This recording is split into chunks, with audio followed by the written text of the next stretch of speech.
Perfect. All right. Hi, welcome everyone. We're recording this. I'm going to put this on the Facebook page and on our YouTube as well. And March, our community giving partner again this year is KEX Kids, Kids Fund. But I've got Paul with me, and I'm going to let Paul tell us about this because we've got some connection. You know Mickey, I believe, Mickey Kate. And that was kind of our first connection and brought when we were looking at a couple of years ago when we were starting our community giving partners and asking the congregation, hey, what's one that's close to your heart? Mickey said, hey, KEX Kids Fund. And so I'm going to let you talk about that and tell us more about what that is.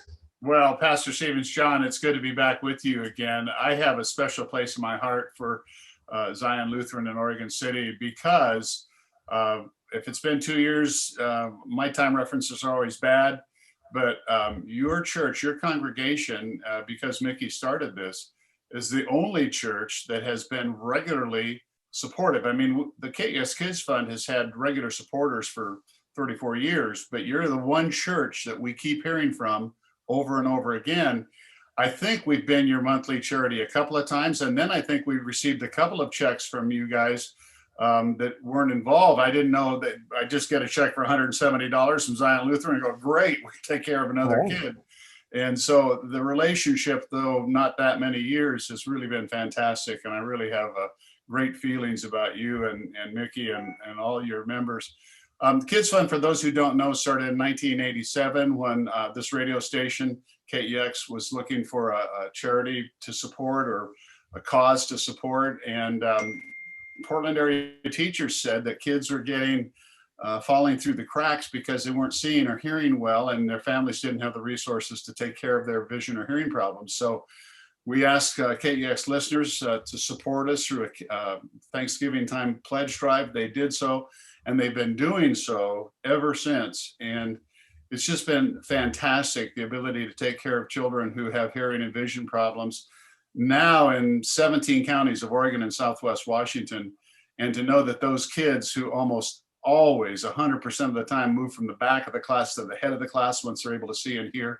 It's just been so fruitful to know that we're helping those kids, but at the same time, just as special to us is to know that we have the support of the community and people like your folks at Zion.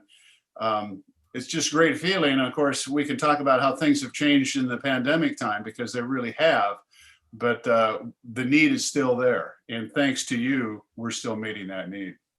Yeah, I bet things have changed, but the need is still there. I always think of this. The last time we were in the sanctuary, which was 3 years ago, because last year we did a similar thing like this. Okay. But thinking about all of the ways being a pastor, I tend to tie it back to church or tie it back to the Bible, and all of the times Jesus says, for those who have ears, hear, and then follow me, and we're called to watch, and all those things where it's like with the things we take for granted.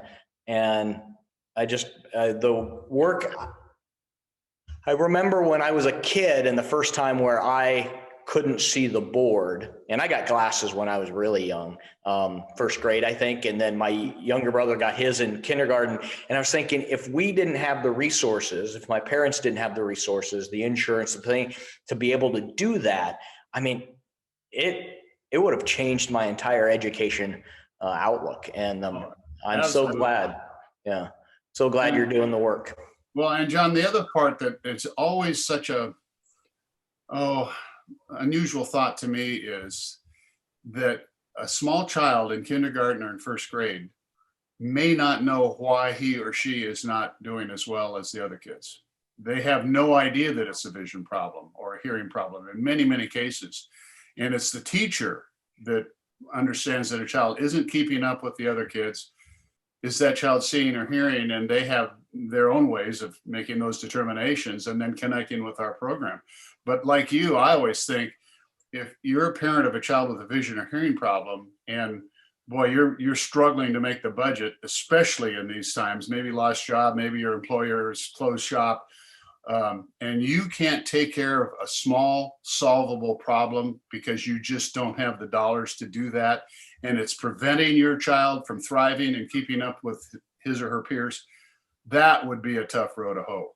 Yeah. And like you, I am sensitive to the biblical passage, not only for those who have eyes that see, but those who have ears to hear. I think, for my purpose, we're doing the Lord's work here. Yeah. And for anyone who's watching this, the thing I want to drive home is that because it's, being a parent myself, it's so easy to fall into this kind of shame pattern where it's like, oh, I didn't notice this, or what can I do? I don't know if if you contact me and I can put you in touch with Paul. These are things where just we know about. So it is not reach out to us and we can get you connected to the people you need to be connected to. So. The good thing that I wanted to mention too, because you have been such great supporters, is we weren't able to have our on-air pledge drive over the 4-day Thanksgiving period this year. And that is where we make the vast majority of what keeps the program going. But years ago, my wife, Vicki, who is the volunteer executive director of our program, in fact, 11 months out of the year, it operates out of this very den. We have the lowest overhead of any charity I know. And then for costs, we lean on KEX for mailing and stuff like that, administrative costs. KEX covers all that. So there's not a charity in the world that operates on a leaner budget than this one. In fact, the Kids Fund phone is nearby, and I'll give you the number in just a moment in case people want to get in touch with us. But we weren't able to have that on-air drive where we spend 4 days starting on Thanksgiving morning saying, hey, please help the kids, send us your donations, send us your pledges, do what you can to help.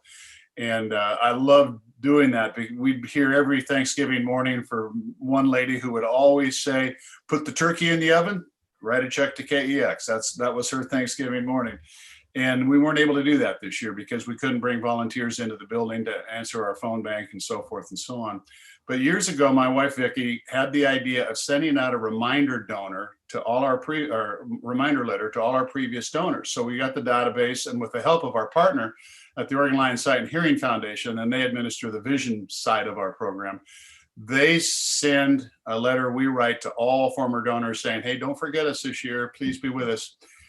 John, we normally raise in that fundraiser over Thanksgiving about $150,000. Do you know this year, we were not expecting to raise anything near that because we couldn't do it on the air. We raised almost $120,000. Oh, wow. People still were with us and still sent their checks and made their online donations. And I just couldn't even believe it. I mean, it's just so rewarding to know that we're in a partnership with the schools, with the teachers, with the nurses, with the optometrists, with the audiologists, and with all of you to make this work. And it works even when we have problems. Yeah, that's amazing. That is amazing. Well, Paul, you said you had a number that folks can. So there's two ways. So this month, March, is the community giving for Zion Lutheran, and you can give to Zion Lutheran you can use Zion Lutheran to get your money to KEX on our website, ZionLutheranELCA.org, and there's an online giving. Or Paul has a phone number that you can use to to get connected with them. Yeah. Yes. Here's the number: 503-292-4073. 292-4073. That rings directly into our den. And if you get a voicemail message, it means we're downstairs. We'll get back to you soon. If you need any more information or would like to contribute and aren't able to go through Zion, we'd love to hear from you. And thank you so much, Pastor, for everything you do and everything your members do to keep us in mind. It's just another godsend, believe me. Well, thank you, Paul. One last clarification. I realize that number is if someone wants to give, but they also, if they want to get in contact with you and they have a need for for glasses and a hearing aid. Okay. Yes. Absolutely. Okay, great. I realized I was not clear on that. I went down the financial path, and I want to make sure that they know that number can be used to contact you for need. Yeah. And we don't maintain an online giving pathway year round to save the cost. We Right. do it during the pledge drive, but we don't do that year round. We probably should, but it's a cost that we probably don't really need. Right. By the way, if I can steal a thought that you shared earlier, I'd love to remind you that you've been photobombed the whole time that we've talked by Jesus. Oh. If I'm going to be photobombed by Jesus is the one. Yeah, I'll take that. So.